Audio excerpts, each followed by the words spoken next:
औज़ुबिल्लाहिमिनश्शैतानिर्रजीम बिस्मिल्लाहिर्रहमानिर्रहीम। आप तमाम साफ़ी दोस्तों का शुक्रिया कि आप लोग तशरीफ़ लेकर आए। आज नहायत ही एक अहम टॉपिक है जिस पे हम प्रेस कॉन्फ्रेंस करने जा रहे हैं। और पिछले चंद दिनों से जो एक हम समझते हैं कि जी ये पाकिस्तान के ख़िलाफ़ एक जिस तरीके से साजिशें होती रही हैं, कुछ प्रॉक्सीज़ जो इन्वॉल्व होती रही हैं, उसी के नतीजे में 20 मई 2025 को जी सिंध मुत्तहदा महाज जस्मम, जिसका लीडर शफ़ी बुरफत हैं, जो कि मुल्क में मौजूद नहीं है, उन्होंने मोरो बाईपास पर एक एहतजाज की कॉल दी। अब वो जो शफ़ी बुरफत हैं वो काफ़ी अरसे से पाकिस्तान से बाहर है, और ये नहीं कि हम इल्ज़ाम लगा रहे हैं, जितने बड़े बड़े वाक़यात हुए हैं, चाहे वो ट्रेन की जो है रेलवे लाइन उन पे ब्लास्ट करने हों, या हमारे दोस्त ममालिक के कुछ फॉरेनर्स पे हमले करने हों, इस तरह के बाकी जितने भी अहम तनसीबात हैं उस पर हमलों में वो ना सिर्फ मुलव्वस रहे हैं, और मैं ये वन साइडेड स्टोरी नहीं बता रहा हूँ, काफ़ी वाक़यात में उन्होंने इसकी ज़िम्मेदारी कबूल की है। उस पार्टी की जानिब से ये एहतजाज मोरो बाईपास पे 20 तारीख को हुआ, और उसमें एहतजाजी धरना दिया गया। पुलिस एहतजाज के दौरान मौके पर मौजूद थी, और पुलिस की कोशिश ये थी कि यह एहतजाज पुरअमन तरीके से ख़त्म हो जाए, और पुलिस ने पूरी कोशिश की। जो पुलिस के जो अफराद वहाँ पे सिपाही थे, उनके पास कोई वेपन्स भी नहीं थे, उनके पास सिर्फ लाठियाँ जो मुख्तलिफ प्रोटेस्ट में पुलिस के पास होती हैं वही थी। लेकिन एहतजाज में मुजाहिरीन के साथ साथ डंडा बरादर लोग, शरपसंद अनासर भी मौजूद थे, जिन्होंने मुंह पर कपड़े बांधे हुए थे। तो एहतजाज में आप सब ने एहतजाज कवर किए हैं। एहतजाज में मुंह कवर करके कौन आता है? जिसकी नीयत होती है कि मुझे कोई गड़बड़ करनी है या कोई गलत काम करना है, वो एहतजाज के ऊपर जो है मुंह पे लेके आते हैं। तो जिन लोगों ने मुंह पे ढांपे हुए थे, उन्होंने वहाँ पे शरपसंदों ने पुरअमन रहने के हमने कहा था कि पुरअमन रहें, पुरअमन नहीं रहे, लेकिन उन्होंने पुलिस पर पथराव किया, पुलिस पे फायरिंग की, जिसके नतीजे में 8 पुलिस एहलकार और 2 मुजाहिरीन ज़ख्मी हुए। अब मैं आपको एक वीडियो दिखा रहा हूँ जिससे आपको पता होगा कि जो उस वक्त मौके पर एग्जैक्टली हुआ क्या था। बड़ी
यह आपने जिस तरह देखा, फरमाया कि पुलिस के डीएसपी के, पुलिस के बाकी जवानों को जिस तरीके से ज़दोकोब किया जा रहा है, जिस तरह मारा जा रहा है, और कोई क्लैश शुरू नहीं हुआ। अभी आप देखेंगे एक होता है ना कि दोनों तरफ से कोई क्लैश चल रहा हो, कोई क्लैश शुरू नहीं हुआ, कोई आंसू गैस का शेल नहीं चला। पुलिस वाले जो कि अपनी ड्यूटी वहाँ पे दे रहे थे कि जी कोई गड़बड़ ना हो, वहाँ पे उनको जिस तरीके से तशद्दुद किया गया, उनके सर फाड़े गए, उनकी यूनिफॉर्में फाड़ी गई, उनको ज़दोकोब करके जिस तरह लाते हैं, घूसे मारे जा रहे हैं, लाठियाँ मारी जा रही हैं। और आपने देखा कि इस वीडियो में काफ़ी लोगों के मुंह पे कपड़ा बंधा हुआ था। और उस एहतजाज के दौरान उन्होंने हमेशा, इस पॉलिटिकल पार्टी ने जिस तरह हमारे मुल्क के ख़िलाफ़ नारेबाजियाँ और ये चीज़ें करते हैं, वो भी वो लोग करते रहे। उसकी वीडियो मौजूद है, मैं जानबूझ के वो नहीं चला रहा। इन अनासर के पास कुछ ऐसे लोग थे जिनके पास धमाका खेज मवाद उनके बैकपैक में मौजूद था। बैकपैक समझते हैं कि जो पीछे एक बैग बांधा जाता है, वो आप उनकी तस्वीर में वीडियो देखें आप, वो मवाद जिससे उन्होंने ऑयल टैंकर्स को भी आग लगाई और उसी जरिए उन्होंने वजीर दाखिला सिंध ज़ियाउल हुसैन लंजार साहब के घर में घुस के वहां पे भी आग लगाई। और वो मटेरियल केमिकल ऐसा था कि मिनटों में पूरे घर में, दीवारों पे कभी आग नहीं लगती, दीवारों पे आग लगी है। वो बैक पिक वाली तस्वीर निकालने तब तक आप। उस मटेरियल के जरिए वजीर दाखिला के घर के अंदर वो घुसे, वहां पे आग लगाई, टैंकरों को आग लगाई और पूरे घर में जो है वो केमिकल के जरिए वो आग फैली। जो ट्रालर्स जले उसकी वीडियो मैंने आपको दिखाई। और ये देखिए आप गौर से, बड़ी स्क्रीन दे रहे हैं, ये बैकपैक आप देखिएगा,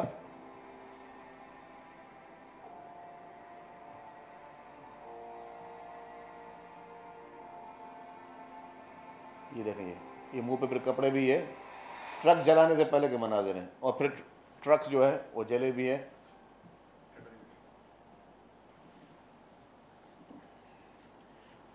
ऐसी वीडियोस भी मौजूद है जब यहाँ पे ये हंगामा आ रही कर रहे हैं और वहाँ पे कह रहे हैं चलो चलो लंजार हाउस चलो। और उसमें कुछ ऐसे लोग थे जो सिंधी और सराइकी में भी बात नहीं कर रहे थे, उनकी लैंग्वेज कुछ और थी।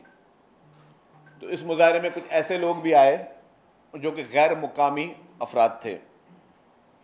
मुजाहिरीन के पास जदीद असला ऐसा आतिशी मादा था जिससे लग भी रहा था कि कुछ लोगों से कि वो गैर मुल्की हैं, कि लोकल भी नहीं थे। और उन्होंने जिस तरह फिर लंजार हाउस में, होम मिनिस्टर हाउस में जिस तरह आग लगाई, उसकी वीडियो में आपको देख लें आप। ये केमिकल के बगैर आग कभी नहीं लग सकती। ये जो आप आग के मनाजिर देख रहे हैं, सिविल स्ट्रक्चर पे कभी इस तरह की आग नहीं लग सकती जिस तरह ये केमिकल के जरिए आग लगाई गई।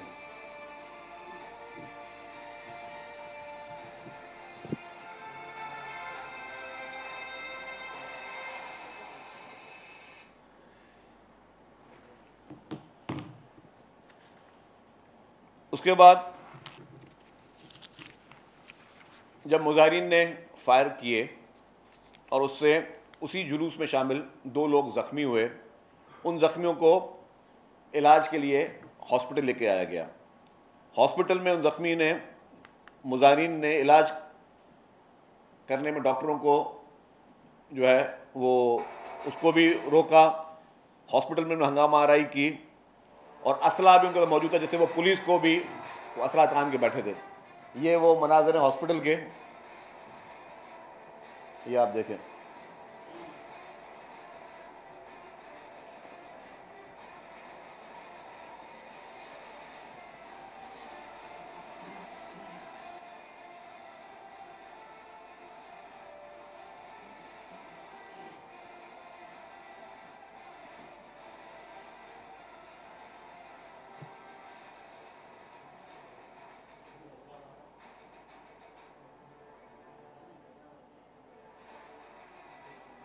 ये हैदराबाद के हॉस्पिटल के मनाज़िर हैं।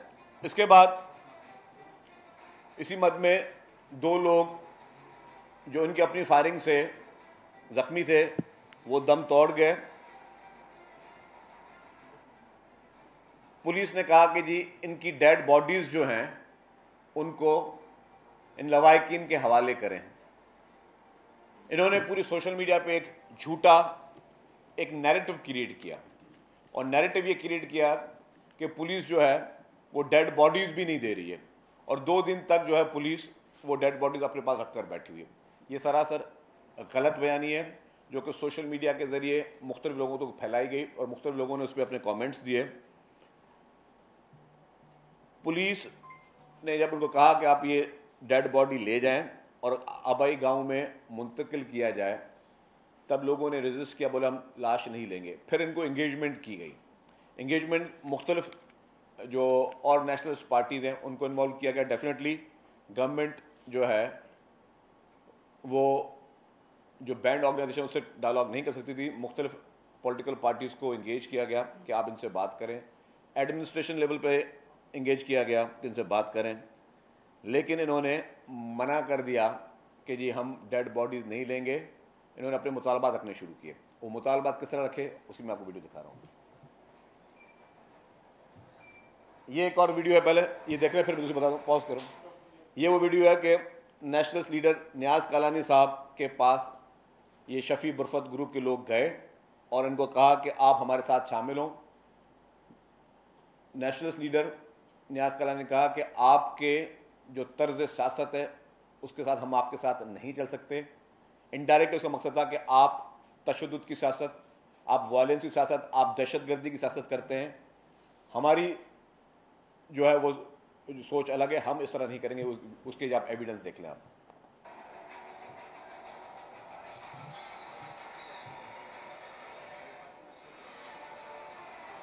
म्यूजिक का बगैर वाला है ना, बगैर म्यूजिक जो है।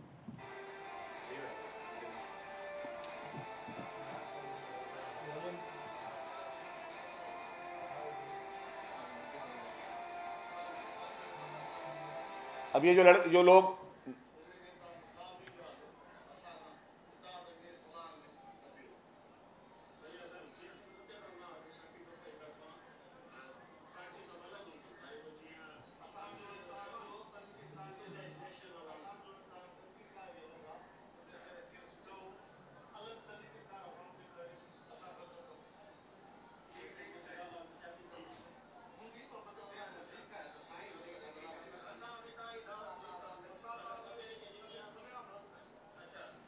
डॉक्टर नियाज़ कालानी को कहता है हम आपकी दावत को खुलेआम रद्द करते हैं, आपका अंदाज़ सियासत बिल्कुल डिफरेंट है, वायलेंस वाला है, और हम जो है हम इस तरह की जिदोजहद में आपके साथ नहीं सकते जिसमें आपने मुल्क को नुकसान पहुंचाना है या लोगों को नुकसान पहुंचाना है। उन्होंने उसको डिनाई किया। नेक्स्ट वीडियो देखें आप जी। अब गवर्नमेंट इनको जो सबसे बड़ी इंपॉर्टेंट, पॉज करो इसको, सबसे इंपॉर्टेंट बात है जो नैरेटिव इन्होंने सोशल मीडिया पे सर्कुलेट किया वो ये था कि जी डेड बॉडी लवाहिकीन मांग रहे हैं, हुकूमत डेड बॉडी नहीं दे रही। और उन्होंने कहा कि ये बहुत बड़ा जुल्म है कि हुकूमत किसी को डेड बॉडी भी तक नहीं दे रही। डेड बॉडीज़ की इनको ऑफर हुई और उसका सबूत ये इनकी अपनी ज़ुबानी है, ये मेरी ज़ुबानी को छोड़ दें। ये अब सुन लें वीडियो।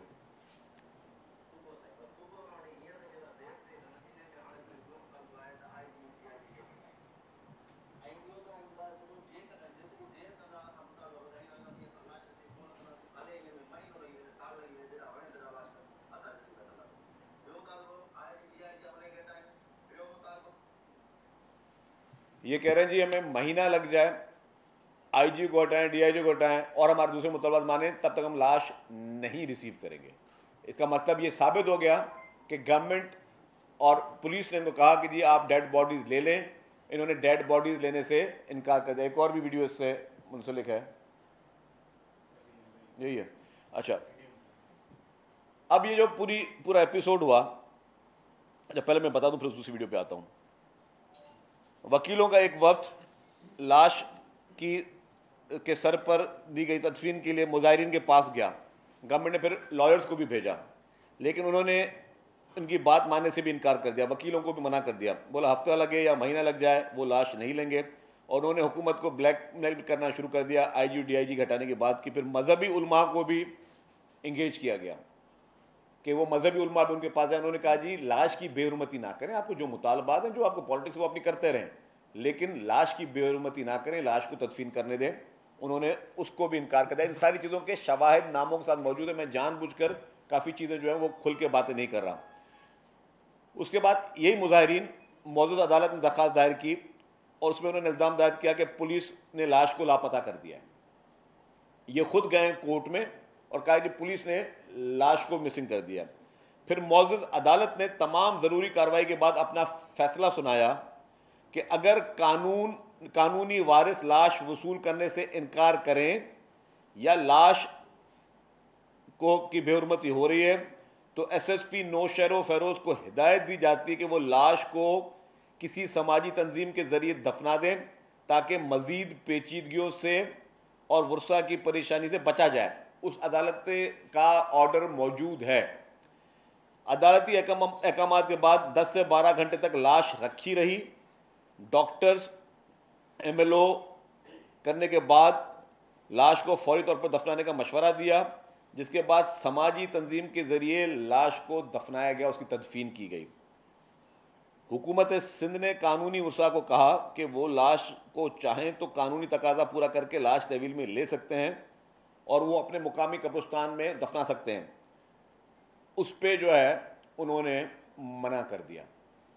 इस पूरी एपिसोड को एक और जगह बहुत बड़ी पजीराई मिली, जिस तरह मिलती हुई आती है, और वो कहाँ मिली? वो मिली इनको भारत में। इंडिया ने के मीडिया चैनल ने होम मिनिस्टर के घर के जलाने को किस तरह हाईलाइट किया, वो देखिए आप।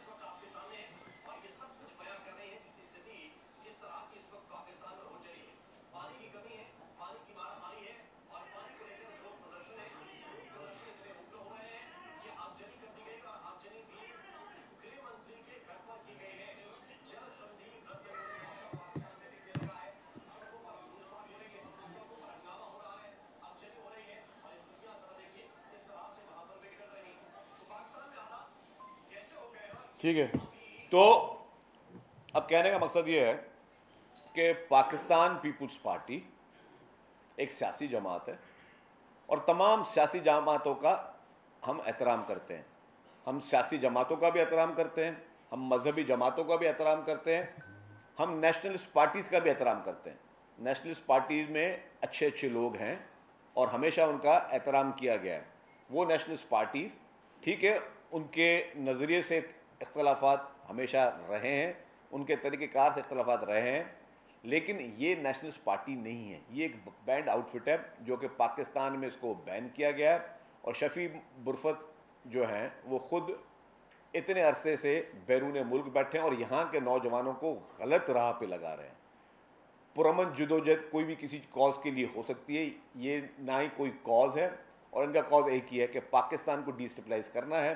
और पाकिस्तान को डिस्टेबलाइज करने के लिए यहाँ के नौजवानों को गलत राह पे गलत चीज़ें देकर उनको इस तरीके से गलत किस्म की तरजीहात दी जा रही है, उनको वेपन्स दिए जा रहे हैं, उनको धमाकेदार मवाद दिया जा रहा है, जिससे वो मानते भी रहें। ये नहीं कि गवर्नमेंट कोई वन साइडेड किसी किस्म का कोई एलिगेशन लगा रही है। आप कितने वाक़यात देख लें जिन वाक़यात के बाद शफ़ी बुरफत ग्रुप ने जो है वो उन्होंने हमेशा इस चीज़ को एक्सेप्ट किया। आपने देखा कि जो पुरअमन पॉलिटिक्स करने वाले लोग हैं, अयाज पलीजो साहब हैं, उनकी सियासत पे किसी को एतराज़ नहीं रहा है।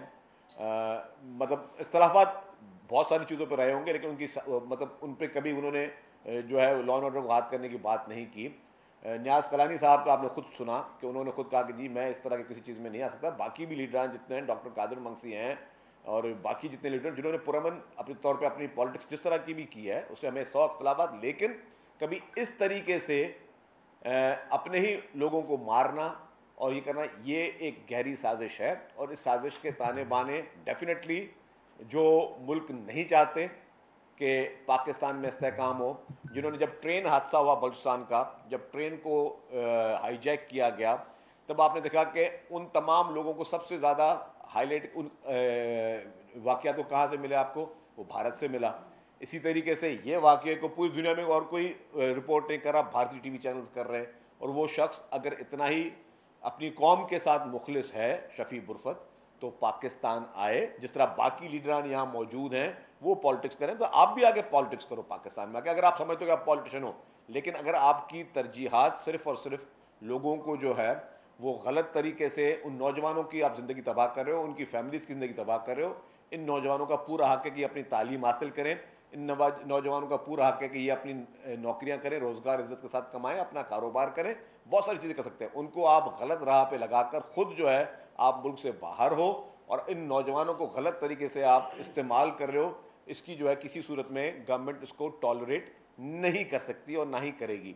तो यही फ़र्क होना चाहिए कि पॉलिटिकल पार्टी में और टेररिस्ट ऑर्गेनाइजेशन में फ़र्क होना चाहिए। हम ये बात बिल्कुल वाज़ेह करना चाहते हैं कि हुकूमत किसी भी किस्म का जो है वो इंतशार, तशद्दुद या किसी किस्म की जो है वो वायलेंस को कभी भी टॉलरेट नहीं कर सकती। एक बात ये मैं वाजे कर दूं दूसरी कि पुरअमन जदोजहद कोई करे, पुरअमन पॉलिटिक्स कोई करे, उसका पूरा हक है और पीपल्स पार्टी ने हमेशा दिल बड़ा किया है और हम समझते हैं कि हमारे सिंध के लोगों को के लिए रोज़गार के मौके गवर्नमेंट प्रोवाइड कर रही है, उनको बेस्ट हेल्थ फैसिलिटीज़ प्रोवाइड कर रही है। पूरी दुनिया में कहीं नहीं हुआ। यहाँ पे 21 लाख लोगों को, 21 लाख ख़ानदानों को घर दिए जा रहे हैं। यहाँ पे मुफ्त में सोलर सिस्टम दिए जा रहे हैं। बेस्ट हेल्थ फैसिलिटीज़ तमाम जगहों पे प्रोवाइड की जा रही है। एजुकेशन के मौके बेस्ट यूनिवर्सिटीज़ प्रोवाइड की जा रही है ताकि ये लोग हुनर सीख कर बाहर जाएँ, अपना करियर बनाएँ। उन लोगों से बचें जो आपको गलत प्रोपेगेंडा आपको सोशल मीडिया के ज़रिए या किसी तरीके से दे रहे हैं। आपको गलत, इस पूरे एपिसोड में हुआ क्या, मुझे आज ये प्रेस कॉन्फ्रेंस क्यों करनी पड़ी हुई है कि ये सोशल मीडिया पे ये बयानियाँ दिया